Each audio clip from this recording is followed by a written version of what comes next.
Hi, welcome to UOB Hian CIO Series.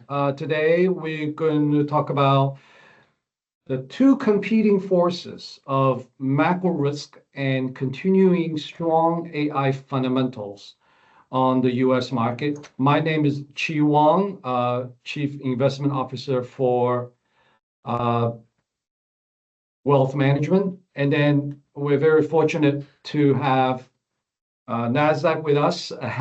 Welcome. Yanni, you there on the line? You can hear I'm me? here. Okay. Thank you, Chief. Thank you Yes, for having me. thank you. That before we begin, let me give a quick intro for our guest speaker. Yanni Angelicus is the head of investment insights at Nasdaq, when he leads investment and market strategy across both retail and institutional investor clients. Prior to Nasdaq, I believe you spent many years at BlackRock. Is that correct? Correct. Yep. Yeah. So Yanni was head of market insights for BlackRock iShares, a name that many of us may be familiar with. And also you worked in a global head as the global head of macro research for fundamental equities. That's a very impressive role. And you oversaw a team of analysts for both macro research and also equity strategies. And I believe you began your career at BlackRock. So how many years were BlackRock altogether? So it was a little bit over 10 years at BlackRock. And as Wow. you noted, she most recently on the iShares platform, but before that on the fundamental equity side, again, global head of macro research there. And also was a macro analyst and rose to the PM teams on a global equity team, where I had top-down authority in terms of asset allocation calls. And prior to that, years I don't like to talk about because they were too long ago, but I was at a hedge fund before that during the financial Okay. crisis in DC. So Plenty of experience. And again, I want to thank you joining us at such a difficult hour on the East Coast of US. And with us today also have Conrad and Liz, both from Nasdaq. I'll introduce you guys later. But without further ado, let's dive directly into today's content. And I think today is a very special day because last night the US market had a pretty big correction. And then today we have some extreme volatility, especially in Korea and related to AI and tech. So my first question, my first concern is really back to about the Iran war. We had some news flow over the weekend, and we still don't know for sure, especially for people out of Asia. We really don't have that much transparency to what's going on with the US and especially also Iran. So, Yanni, if possible, to share with us your view on how the war is going, what do you think the end game is, and how we should put our hands around this issue, or whether you think this is a big issue or not. It looks like the market sometimes just ignore it sometimes. sure. Thanks, Gene. Thank you so much for having me on. I appreciate the partnership here. Right. So it's obviously been touch and go in terms of the negotiations with Iran and the US. With these sort of geopolitical events, I honestly like to take my cues from the markets, right? And I think the markets have kind of clearly been pricing in that there will be some sort of resolution to this, whether it's interim or long term, difficult to say. But if you see what's going on with the price of oil now, right? We're back to looking at my screens. We're back to the March levels, right? Yes. We're over $110 on WTI, down to around 73 now. So I think it's still an ongoing negotiation, but the direction of travel is certainly in the right way, right? And the main thing for the markets, of course, is the opening of the Strait of Hormuz, where by some estimates, output had been cut by 57% from prior to the war, right? So, and I can show this in a couple of slides in terms of the impact that we've had. Yes. I think the wild card, and this is a question that I think you were going to get to, is Israel's role in all of this, right? So Yeah. So we've been saying the that Israel is really critical to this. Do you agree with that assessment? So to us, seems yeah. like this is not just a U.S.-Iran conflict, but also a U.S.-Israel-Iran, maybe even Lebanon now, a four-way geopolitical issue. Yeah, I think you're spot on with that, right? And Israel matters to these negotiations because any Israeli military action, particularly against Hezbollah, right, or Iranian-linked proxies, it risks provoking Iranian retaliation, which then could lead to a collapse of the ceasefire and derail the talks. So that's really the touch and go part. You see the U.S. and Iran getting closer, but then also having to deal with the triangle with Israel as well too. So certainly still part of the discussion. But again, if we're looking at what the oil markets are telling us, right, it's that we are getting closer to resolution for at least these 60 days. And I think the big point was yesterday that the U.S. lifted sanctions on Iran in terms of Iran being able to sell its oil back into the world marketplace, which I think is it is a big step again from a demand supply perspective. Yeah, and back to the number you showed a number earlier. I'm not sure any slides here that we can use. Please feel free to let us know. We'll run through them. But if you look at assuming the base case that this Iran crisis will be over soon, overall for 2026, what kind of a percentage shortage are we talking about? Or actually, quote unquote shortage, but in terms of the supply disruption out of Middle East, do you think as a percentage? Yeah, look, so maybe we can jump to the next slide, actually. Yeah. Couple of slides I just down. want to help us to understand, how big a deal is in terms of, so some people wrap this around as one of the biggest, perhaps the biggest oil shock in history, but how does that compare to previous cycles?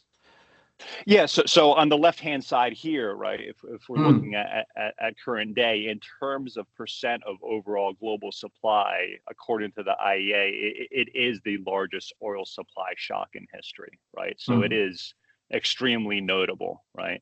But to, I guess, the producer's credit, right, we have found ways to kind of keep the supply out there although again, from the Strait of Hormuz, which is around 20% of seaborne oil, if I recall, has been, and it's down by 57%, right?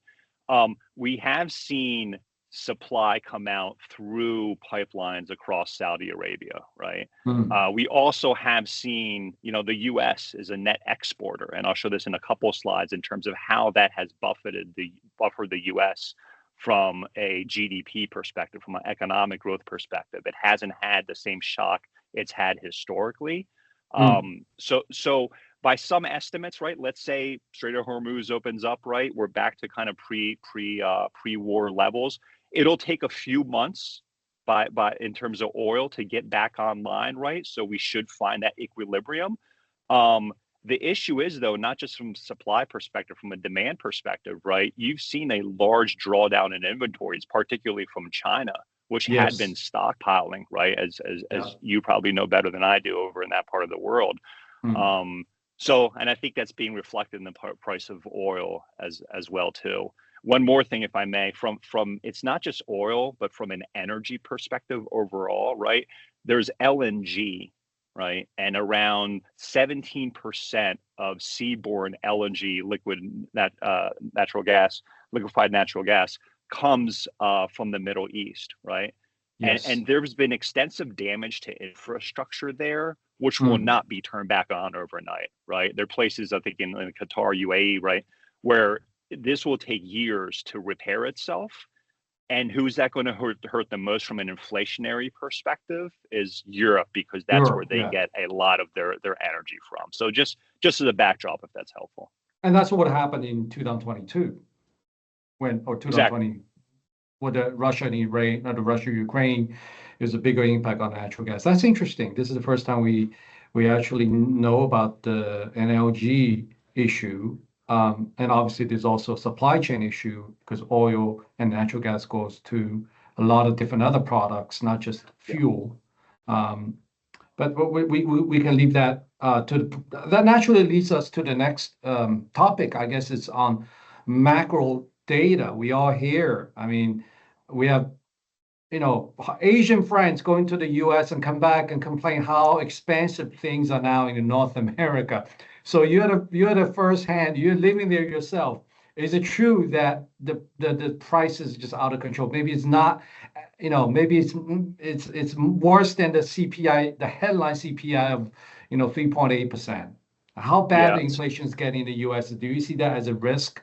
And even with the Iran situation maybe resolved soon, do you still see a persistent inflation risk in the U.S.? Right. So maybe if we go back to the prior slide, this will show it. And I just want to be clear. It was out of Qatar where the LNG infrastructure has been damaged, right? Yes. But again, coming out of the Mideast, okay. So Yes. if we look at here, this is showing CPI and core CPI, so ex food and energy, and then PPI, which is from the producer side, and then also core PPI on a year-over-year basis. And to your point, completely right. You're seeing this filter through the supply chains on both the consumer and the producer side, and we are now at multi-year highs, right? So it is having an impact in the U.S. It's not just the energy supply shock, though. Where things can remain and have remained sticky is because of the tariffs, right? Even though the Supreme Court overturned the more punitive tariffs that the Trump administration had put on Liberation Day in the beginning in April of 2025, you're still facing a 15% across the board hike, right? And that's that's sticky, and we are seeing that everywhere from on the ground retailers, right, to construction materials and what is an already kind of sluggish U.S. housing market. But I think the more concerning part, to your point, is that you're seeing inflation really sticky on the services side, and it's difficult to unwind that, right? The goods pricing, a retailer can more easily drop a good from $5 to $3. But for services, it's harder to unwind that, right? So to your point, there's certainly inflation risk there. And again, we've seen that in the market, which we'll get to later on in terms of the read through for Fed expectations and what that's done to bond yields and such. So as I put it, there is an affordability crisis in America, but it's hitting more of the, call it, lower 75 to 80% of the folks out there. Consumer spending has been held up by the top 10%, which I'll get to in a bit. But I think to your point, as you're seeing your friends come back from the US, there is an affordability crisis here. And we're still dealing with inflation that is up by around 30% since COVID. So there's a lot of things that have happened over the years that are becoming a bit more structural. Yeah, well, I was just going to ask you about the consumption. Is that the reason that because the top 10% of the US continue to hold up the consumption that we have not seen? It's miraculous. We have not seen a slowdown in US consumption, even with the tariff last year and now with Iran this year. It's truly surprising that, I mean, this is amazing that the US, walk us through. I mean, what do you see, how consumption, is it really that sustainable? Even though, I love that. I love that question. Maybe skip down to slide 7, if I may, right? Yeah. And this will go, but let me walk you through kind of the thinking here, right? This chart is showing what I'd referenced before in terms of the U.S. resilience, right, in terms of oil shocks. And this goes back and looks at U.S. real GDP response to an increase of $10 per barrel, right? So this is over the course of the ensuing 8 quarters, right? So you can see historically how this has really become less punitive to the U.S. So of course we take the oil embargo, right, in the mid 70s, and then kind of filter that out into the 80s when the U.S. was very reliant on oil imports. And you can see that shock is around minus 1.7% in terms of drag to GDP. Then from the 90s to right before the financial crisis, that's a little bit under 1% drag to GDP. But look at now, right? Because of the technology, because in this fracking period, right, where the U.S. has become an energy exporter and is energy self-sufficient, the actual cumulative response is neutral now, right, to GDP, which that has really buffeted the U.S. and made us more resilient during the largest energy supply shock in history. Now, if we go on to the next slide, and I just want to show how this is reflected in GDP forecasts, right? On the left-hand side, in light blue here, right? You see U.S. GDP forecast from Bloomberg in 2026 around 2.5% or before the start of the war. And that came down, notably, I'd say, but then it's flatlined since then, right? So again, it goes back to that prior slide of us and the U.S. and the energy independence and how it hasn't had that same sort of impact as it has in past decades. So that's point one. Point two, and this is getting into consumer spending and, favorite topic of everybody's AI, right? So this is the average contribution to 2025 real GDP growth. Again, consumer-led economy, 70% of the U.S. tied to consumption, right? But look at what AI is estimated to have contributed to GDP growth in 2025. And this is data center structures, computer peripheral equipment, software, kind of the whole ecosystem. That added 90 basis points to US GDP last year by estimates. And again, we're going to see this continue to go, as by some estimates, the hyperscalers, they're going to add around 765 billion in capex in 2026 for AI. That's going to grow to 1.6 trillion in annual capex in 2031 per Goldman Sachs, right? So as a percentage of GDP, actually, the Wall Street Journal had a great article about this to put this into context. The spending on AI will actually be greater than what was spent on the railroad expansion of the 1850s, which really brought the US into industrialized era.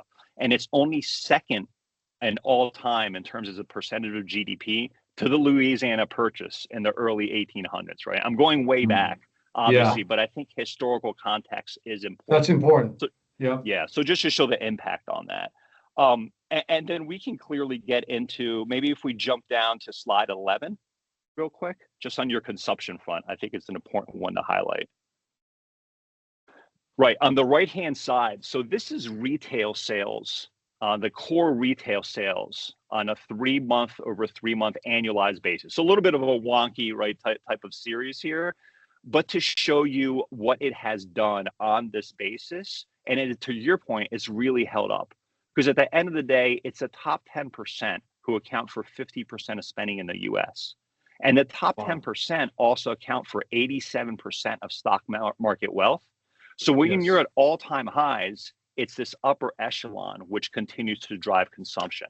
So putting it all together, you have things like energy resilience in the US, you have things like the AI infrastructure build out, and also the top 10%. And you may have heard this expression, the K-shaped recovery, right? They continue to carry the U.S. and why consumption has been so resilient. But so you remain constructive on the U.S. economy, on the macro front. I would say yes for the time being. Right. I think all things are continued to point to pretty resilient data. And again, if we take our cues from the market, which we'll get to later, it's the corporate earnings front. One kind of other side of that coin, though, let me go back to slide 9. Sorry for the jumping around here. But on the right-hand side, one thing I do want to know, well, I'll start on the left-hand side. This is the fiscal impulse coming into 2026. And it was around 90 basis points in the US. And that was really because of the big tax cut act that was in mid-2025. Now, this tailwind has been eroded by the increase in gas prices. So on the right-hand side, this is an assumption that was run by Morgan Stanley, right? And if gas were to average around $3.60, right? So 15% year-over-year increase in gas prices, that would pretty much wipe away the average household tax refund, which Americans were getting back because of the tax cut legislation. So that's where we're at a fine point now, right? The longer oil and gas prices remain elevated, the more it'll eat into what was that tax benefit. But again, if we're seeing oil come down and gas prices come down, then hopefully that kind of levels off. But that's the one near-term risk that I would point to. So back to that I totally get it. So back to your assessment about the war. I mean, at what point would you turn less constructive or less optimistic about everything we talk about here? Like let's say if the war drags on for another 3 months, would you change your thinking? Yes, I think you would have to, right? I think you would have to. But again, that's not the base case. And there's another curveball here, and I think that's why you saw the Trump administration allow Iranian oil to start going back out into the marketplace. is Yeah. that there are midterm elections coming up, right? Yes. So it becomes politically untenable to have oil on a national basis averaging over $4 heading into November. So I think there's also politics here that are forcing people's hands as well. And then the drivers for the U.S. economy, apart from the oil risk, to me, it seems like it's one factor. I mean, even whether it's the wealth effect from the top 10% or the AI capex, it kind of all go back to the AI industry. So does that make the U.S. economy kind of overly dependent? Because you also shared some statistics there. Look like historically, this is also, the U.S. economy has never been so dependent on one single factor, which is AI capex, AI investments.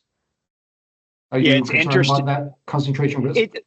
I would say I'm concerned if the ROI doesn't come to fruition, I right? see. If all this capex is being spent, that doesn't generate revenues and profits, obviously, for the large hyperscalers, but then if it also doesn't lead to an increase in productivity, right?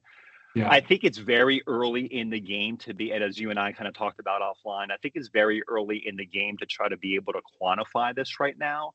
But again, from more historical perspective, our chief economist, and Phil McIntosh, who I think it's well known, he's well known out there.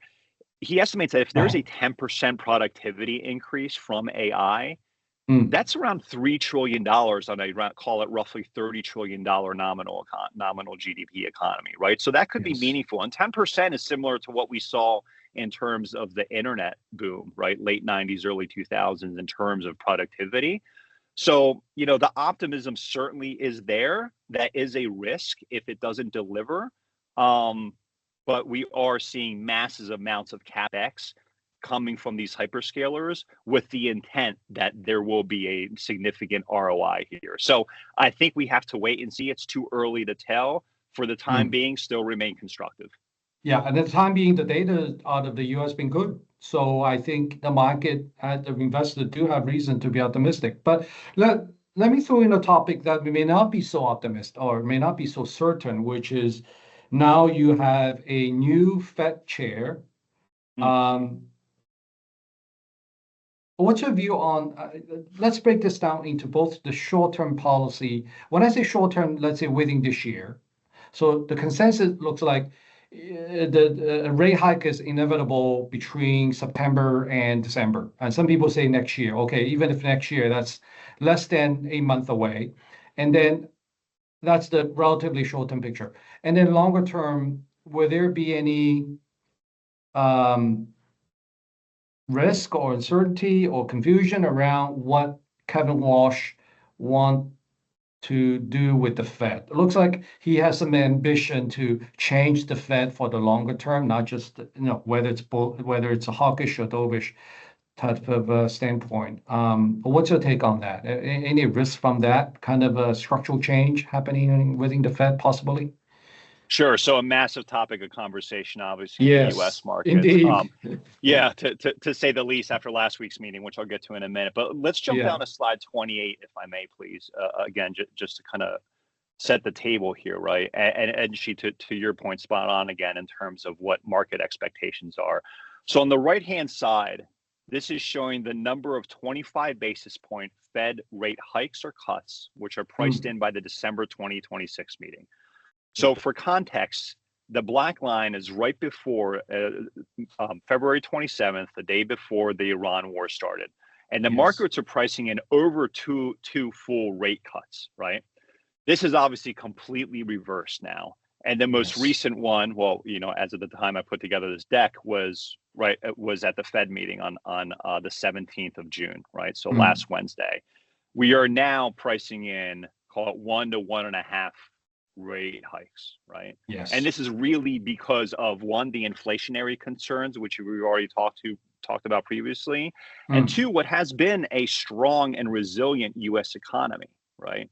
So just for context in terms of where the markets are, what the risk is in the near term, if you see that green line moving higher, which then inevitably tightens financial conditions and could pull back risk taking in the markets, that is certainly a near-term risk, right?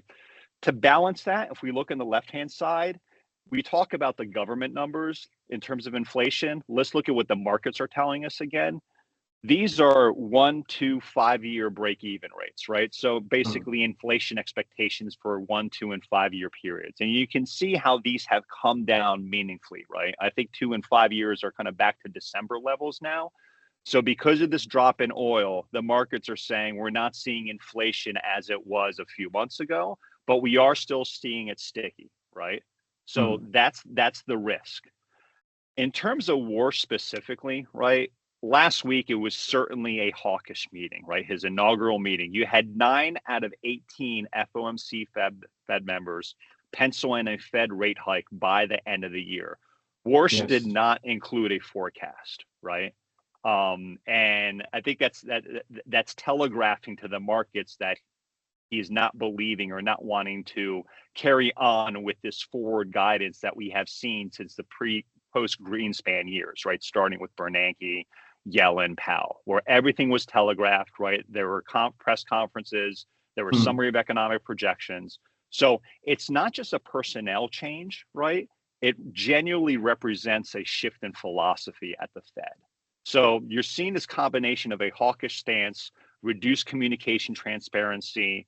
There will be balance sheet scrutiny because when Warsh was a Fed governor from 2006 to 2011, I believe, he was very hawkish, right? He was pretty anti-QE too. Yes, exactly, right?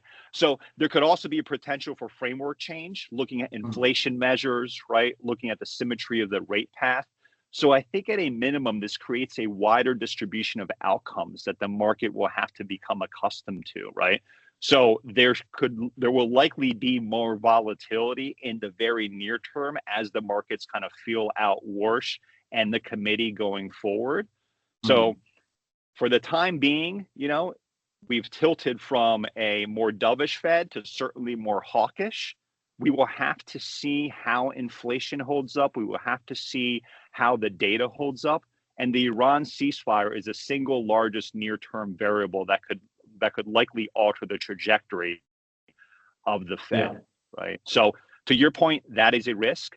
One risk that I think might be coming into play a bit more is a kind of stagflationary environment, right? Meaning sticky inflation and growth that is kind of not going anywhere.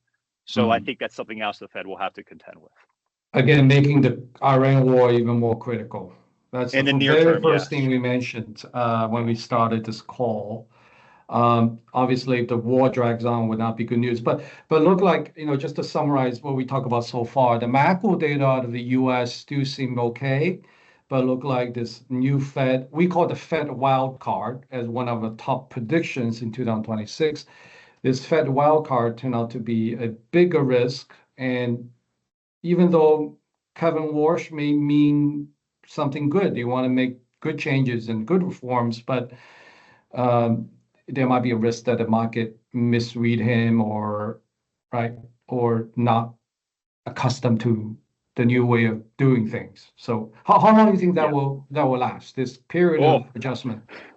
Because he's kind of a different Fed chair. He's not just another guy, right? He's not Bernanke, or he's not like the Powell or the previous, he really seemed ambitious to me. He wanted to make real changes.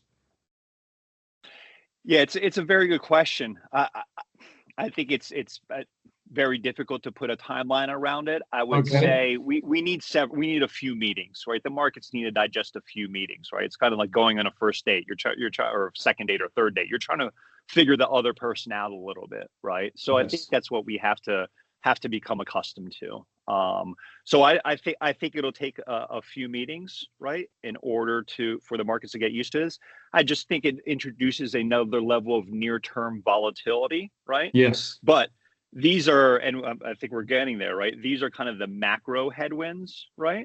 At the end of the day, for the markets, it's whether the fundamentals and the micro tailwinds, as we like to call them, can override this, because there's a lot of macro noise. Historically, there tends to be a lot of macro noise. But at the end of the day, if we look at the bottoms up, that's what will ultimately drive equities.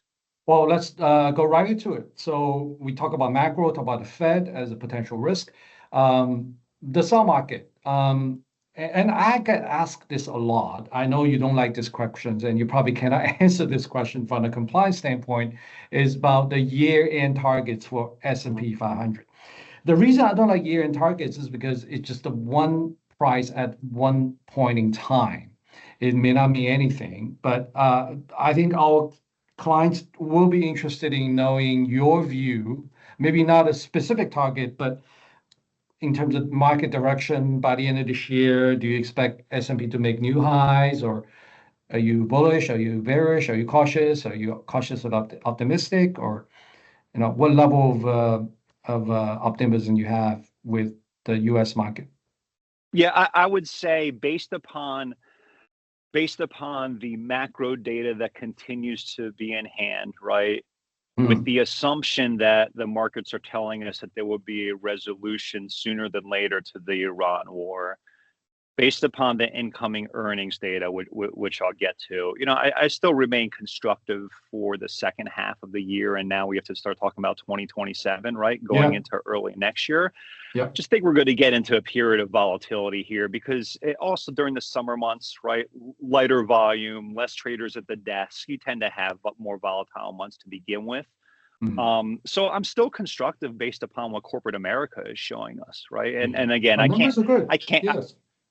can't put a year-end target on it, but what I can do is I can quote what my Bloomberg screen is showing me, right? So the kind of consensus forecast for strategists for the S&P 500 is 7,700, right? So looking at my screens now, it's a little bit under 300 basis points from here, or 300 points on the S&P from here. So, maybe like 3 to 5% appreciation is what folks are having baked in right now. At the index level, but obviously at the index level. Yeah. And then again, I'm not necessarily agree with this assessment, but a lot of people, are saying that the U.S. market is too expensive and the valuation is the issue. Do you see that as a risk? I see it as a risk if earnings don't deliver. Right? I see. Yes, I agree. Yeah. Let's. Do you want to jump into maybe some earnings charts here? Sure. Would that make sense here? Yeah. So maybe slide 20. Maybe slide 21. 21. Yeah, slide 21 would be great. I tend to agree with you. I think fundamentals, condition, valuation. You may argue that the U.S. market is expensive, but earnings also good. My worry is kind of with you on maybe more. I'm more conservative than you on the macro front, but I think let's look at earnings and see whether the strength is sustainable. Sure. So on 21 here, right? This is the S&P 500 on the left, Nasdaq 100, right? Our top index here in terms of the largest non-financial companies in the world, with the Mag 7 and such in there, which we all know. At the end of the day, right? I think a lot of times we overcomplicate things. These are 10-year charts, and these show forward 12-month EPS expectations versus the respective index values.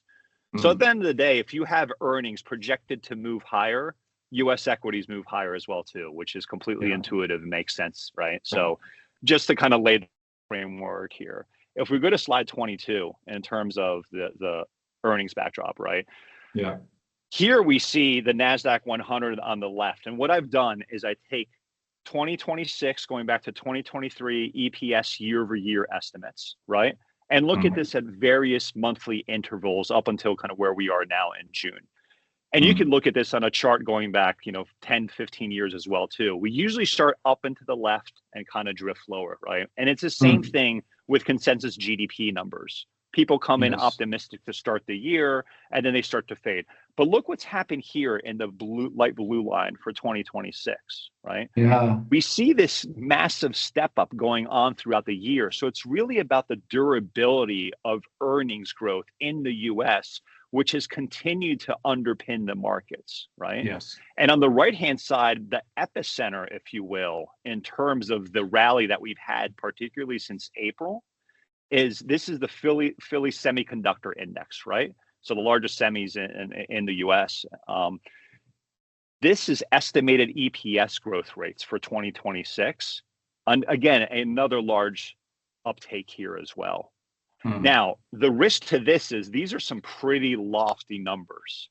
And the risk is if earnings do not match what street consensus, what analyst expectations are. Yes. That's where I am concerned that, we may be getting to kind of peak expectations and it becomes very difficult for corporates to deliver.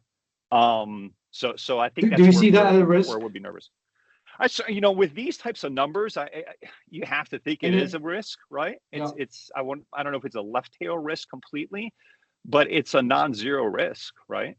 Sure. And if by quarter, let's say you break down the next 8 quarters, 6 quarters, which quarter you think has the most difficult comp or the most difficult expectation to be? Is there like a different shades of gray here in terms of expectation being too high? We see that too, by the way, because Micron is supposed to report earnings tonight, if I'm not mistaken. But for the past few quarters, the stock always almost always go down after strong results. Kind of show you that, at least the whisper number or the buy side expectation is being very high for AI stocks. So I'd like to assess whether in any particular quarter that we have a potential inflection point in terms of expectation mismatching. It's a great question. Maybe I can use slide 25 as an example, right? Yeah. And what I'm going to get to is what the comps look like. And if we look at Q1 2026 for S&P 500, this was the highest EPS growth rate since the fourth quarter of 2021. Mm-hmm. So I think as we start getting into early 2027, the year-over-year numbers are going to have some, pretty lofty comps. Yeah. But the expectations are this massive AI capex will continue, and there will be an insatiable demand, particularly for the whole AI ecosystem, right? And particularly on the chip side. And I know you folks see it out there in Asia, right? In terms of the DRAM and the memory chip shortages going on as well too, right? There's just not enough of these things to keep up with the demand. So that's why we're having these lofty expectation numbers. But, if I have to kind of put a finger in the air quantitatively, I would say look at the beginning of 2027 when we start getting into some pretty lofty year over year and harder comps. Now, where I'm hopeful on slide 24, and I should say maybe more balanced, is that EPS growth expectations are broadening, not just out within the U.S., but also beyond the U.S. And this is showing 2025 EPS year over year versus 2026 EPS year over year. And things like emerging markets, right? Things like Europe, things like Japan, areas like Japan. Right. So we're seeing geographically, and these are conversations that we're having on the ground as well, too, where for the first time in a long time, there is renewed fundamental interest outside of the US, not just because of the valuation argument, right, which I'll get to in a little bit, but also if you want some more diversification in a portfolio, something like Europe is not going to be as geared towards tech and AI from an index perspective, right? It's kind of more old economy. But there are areas in Europe that are exposed, let's call it to the AI infrastructure. You just have a different set of companies there where if you don't want to be all in tech, which is, can be more geared towards the US, you're seeing this diversification, you're seeing these numbers proven there. My concern with the likes of Europe, just to expand the conversation, are the macro dynamics there, right? In terms of the energy implications from the Iran war, politics, as always, right? We're on to our 6 p.m. in the UK out of the last 7 years, right? The splintering there. But again, let's look on the ground. I think there are some opportunities. And finally, in the US, 8 out of the 11 sectors, S&P 500 sectors, they're projected to have EPS be higher in 2026 on a year-over-year basis versus 25. Yeah. So you're seeing, this is key. You need to see a broadening, larger breadth, right, in terms of earnings in the US as well. Does this broadening has anything to do with the AI being applied to traditional industries or non-tech industries, industrials, or is there some kind of productivity increase or cost efficiency that happening that drive this change? Yeah, I would certainly say that there is an AI component to it here, right? If we look at something like utilities as an example, right, in terms of the infrastructure build out, and of course all the energy that is needed, right, in order to power these things. Industrials, it's slightly below where it was 2025, But there's also, you could argue that there's a play there. But these are, these kind of picks and shovels, as we call them in the US, right? In terms of the AI build out, right? These are areas that have seen a good amount of flows and interest. But to your point, yeah, there's certainly a kind of halo effect in terms of AI. Which helped to broaden the U.S. earnings strength. Interesting. I would say so. I have a few more questions for you. I just want to leave some time for our audience to ask you any question you like. But before we pass on to Conrad, I do want to talk about a very sensitive. I know that, feel free to comment. If you cannot, we totally understand. Nasdaq has been a great brand, a great place to be for innovative, groundbreaking, and revolutionary companies. And the most recent IPO, obviously, is SpaceX. Are you excited about it? And what is your view, if any, on the flurry of IPOs now coming out of the U.S., either from a top-down market impact standpoint or from a bottom-up specific opportunity standpoint? Yeah, it's a great question, and with the SpaceX IPO, it was a seminal moment in Nasdaq history. So obviously, very, very excited about it. Very privileged to be able to partner with a company such as SpaceX, and there are two other big ones that, of course, are in the pipeline, and one of them has filed. It's again difficult for us to comment right now, but I think it just speaks to the ongoing innovative nature of corporate America. Right, and of kind of what's possible. Not to sound cliche-ish, but it also speaks to the continued build out of the AI infrastructure. I think what's interesting from a market's perspective is how you're seeing. We're not talking about billion-dollar companies going public anymore, right? I know these are well seasoned on a private side companies, right? Yeah. That are coming to market as very mature enterprises. $1 trillion valuation. Yeah. It's staggering. we throw these numbers around, but these are staggering numbers at the end of the day.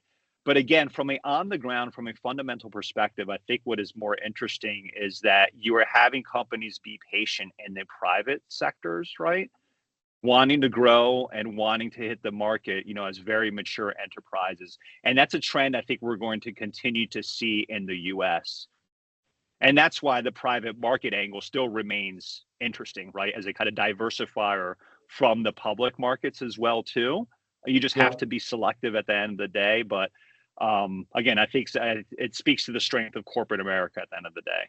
Oh, it's amazing what the U.S. the companies have done in the last few decades. But if we put things together, we talk about second half. Well, first of all, we talk about the possible risk from the extension of an Iran situation, and then the Fed risk, and then the kind of thing. So if the risk seems to be more back and loaded, let's say the second half, and then at the same time you have more IPOs coming out in the second half, would that create some kind of liquidity issue? I mean, would there be any liquidity issue in the U.S. market when you have so many big IPOs taking attention and money away from the other companies?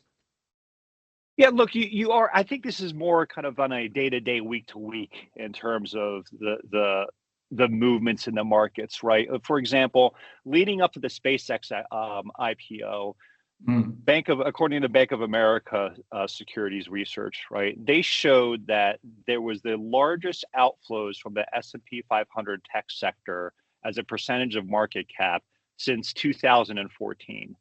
But I think that's more positioning related, and it tends to be short-lived. Something like long-only managers, right? They need to take some profit-taking, clear room in portfolios, right? Raise some funds in order to be able to participate in these IPOs.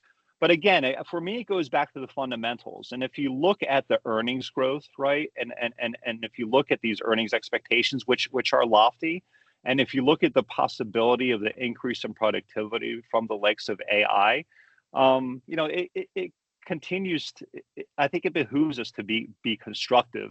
And there will be near-term volatility. There always is, particularly as we go into the midterm elections. Yeah. But I think it's still a constructive place. We didn't talk about that, but let's leave it for the Q&A session. And let's stop here for a second, and let me pass on to Conrad Cho, Managing Director of Nasdaq, based in Hong Kong, to give us a brief intro about your company. I understand that Nasdaq goes beyond just IPOs and SpaceX. So there are a lot of different interesting products and services you offer. Please fire it away. Tell us more about Nasdaq. We'd be very interested in learning. Conrad, you're muted. Thank you, Chi. Thank you, Yanni. Can you all hear me okay now? Yeah. Go ahead. Okay, sure. Yeah, thanks again for UOB Kay Hian for having us today. So by way of introductions, my name is Conrad, and I'm responsible for a Nasdaq market data business here in Asia. So today I would like to give a brief introduction to the US market data you all see on UOB Kay Hian's trading apps, which is powered by Nasdaq. So whenever we bring up this topic, one of the first questions we always hear is, if the data is provided by Nasdaq, does it only cover Nasdaq listed security? So the short answer is no. It actually covers all US listed security, including those listed on other US exchanges as well. So all 13,000 tickers are included, which reflects the entire US market. So the next question we always hear is like, how can Nasdaq provide data that's also including stock listed on other US exchange? So that part is really comes down to the unique structure of the US market. Because currently there is 18 exchange operating in the US, and one of the key difference between Asian markets like Hong Kong and the US US markets is in the US market, stocks can actually be traded on exchange where they are not listed as well. So for example, Nasdaq listed securities such as SpaceX, they can actually be traded on other US exchange. And vice versa, stocks listed elsewhere such as Visa, Disney, Walmart can also be traded on Nasdaq as well. So this is a requirement by the US regulator actually to create a more level playing field for all US exchange. So what it means is, even if US exchange, they have a high profile listing, other exchange can still compete on the trading side, even though they lost the listing rights of that securities as well. So, but it's actually a good thing for investor, because when there is like more tradings of the same stocks on more venues, it creates more transparency and better execution price for the investors as well. So does it mean all exchange data feed contain the same information? From a content standpoint, broadly, yes, because all US securities can be traded across different venues. However, the key difference of different exchange data really lies on the data quality. Next slide, please. Yeah, so if we look at the statistics, Nasdaq market data actually represent more than 62% of the entire US trading volume. So what it means is, like, put it into a more easy to understand perspective. Let's say if a stock trades 100 times per day, our market data can actually capture 62 out of the 100 trades, while other exchange can only capture maybe 20 or even like less than 10 out of that trade. So why does that happen? So next slide, please. Next slide, please. Yeah, so the reason behind this is because of another unique feature of the US market. If we're looking at these like trade distributions on this graph, so you can see roughly 50% of the trade happen on exchange, and another 50% actually happen off exchange. So on the off exchange part, not to confuse with the OTC market or the penny stock, because we are still talking about the listing security. So what does it mean by off exchange trading? Let's take an example. When UOB Kay Hian, you take a client's order to buy, for example, Apple, then UOB Kay Hian will look for the best execution price, like somewhere on the market. Sometimes this best execution price could be on exchange, and sometimes it could be off exchange. That means that like when the best price is happening off exchange, UOB Kay Hian can take this order and trade with another broker, another market maker, or even another wholesaler. So when this happens, we say the trade happens off exchange. But since it is off exchange, how can we capture that trading activities and the information? So that's another thing unique about the US. Because in the US, any off exchange trade, they need to report to a trade reporting facilities, or what we call the TRF, within 10 seconds.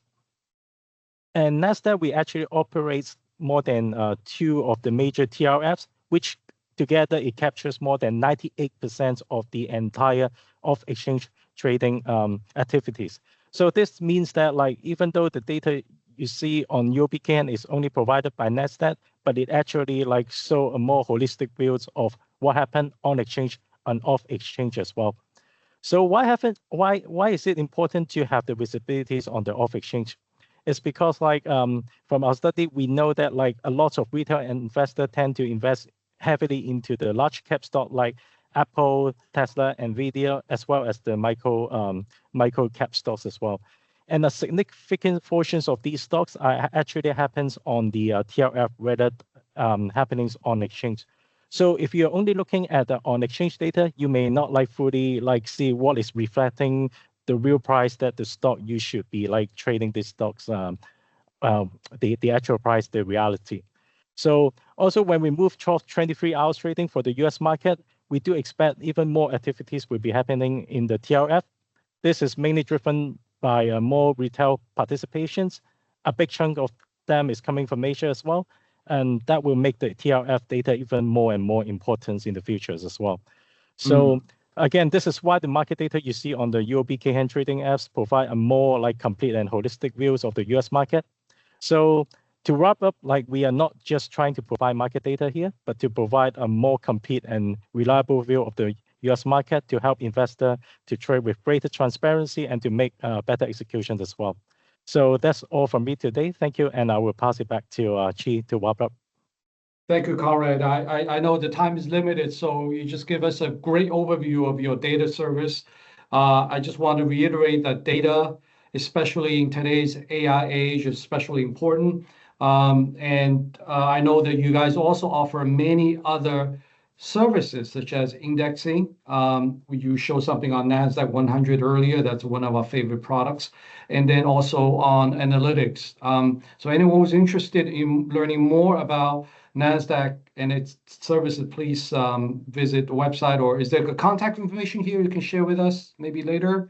And then we have about a few minutes left. I do want to open up the floor for questions. So if you have any questions for US market investments, for Yanni from Nasdaq, please enter them here in the Q&A window. Also, if you have any questions about Nasdaq products and services, also for Conrad here, please use the Q&A window to write the questions.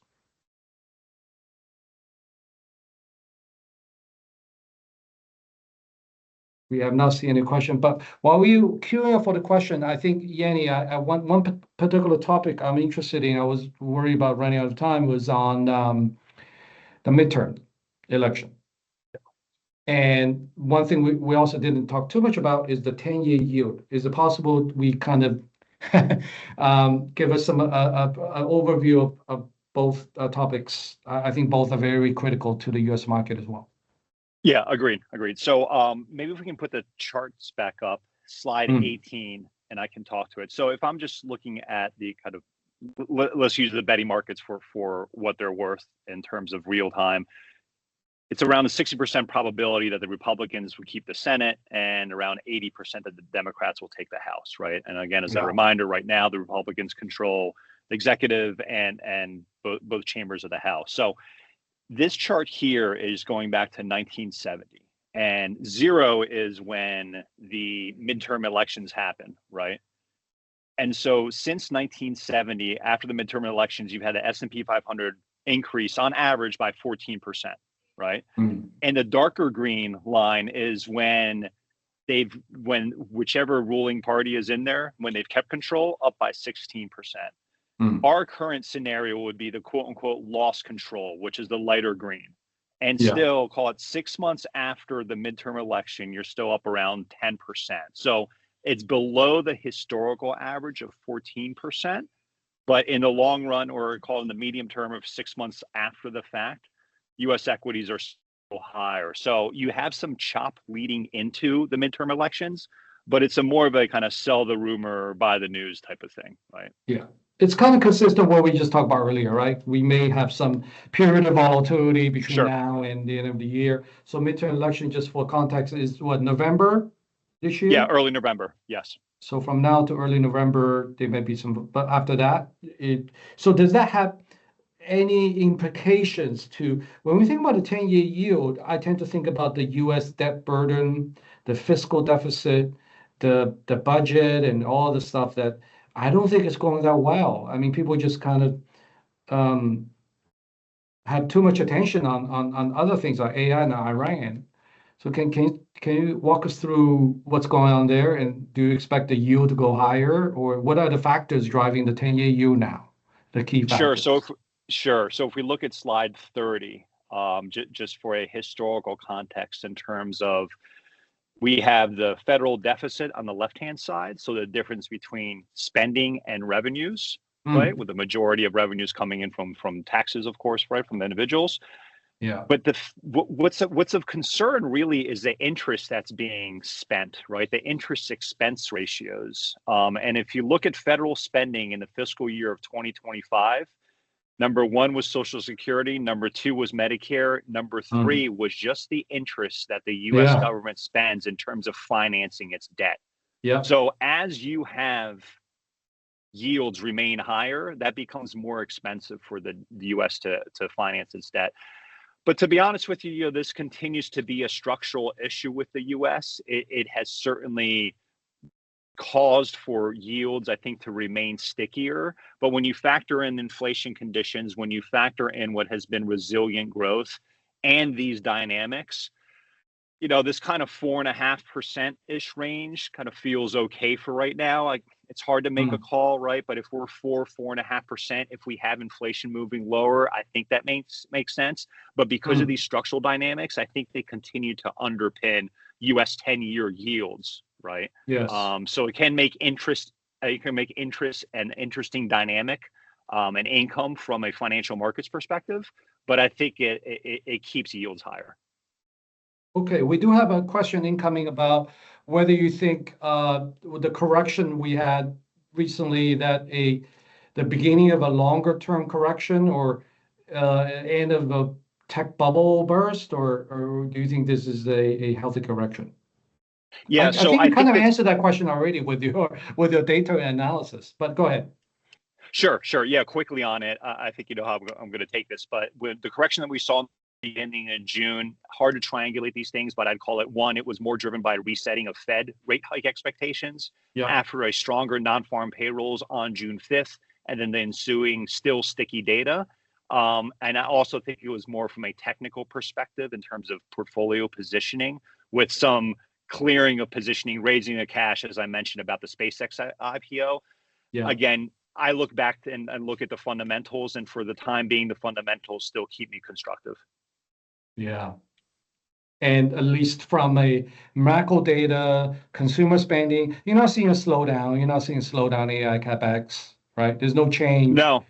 Major change from a AI fundamentals standpoint. No, and I think what's also encouraging is that you were in this state of no hiring, no firing, kind of a stasis, if you will, in terms of the U.S. employment landscape. The past 3-month moving average is now at its highest since 2024. So you are actually seeing a pickup in hiring, and it's spreading a little bit more. We'll have to see how this develops, but again, the employment backdrop seems steady for now. We're coming into the year, we were worried that it was headed the other direction, which is why you had market expectations that the Fed was going to cut, because it was a more sluggish labor market. But for now, to your point with the macro data, it's hanging in there. Yeah, that's good to hear. Thank you so much. Thank you, Nasdaq, and thanks Yanni, thanks Conrad and Liz for participating in today's session. I understand that we will start a series of collaboration between two of us, not just on webinars, but maybe other events in the near future. So please stay tuned for more Nasdaq and UOB Hian corporations. And also today's event, the replay will be available on our Wealth Vision YouTube channel if you're interested, and we will likely follow up with a write-up. So ask your representative for a copy of today's materials. Thanks again, everyone. Good morning to you, and good night to everyone here in Asia. Talk to you soon. Thank you, Shi. That was great. Yeah. Thank you.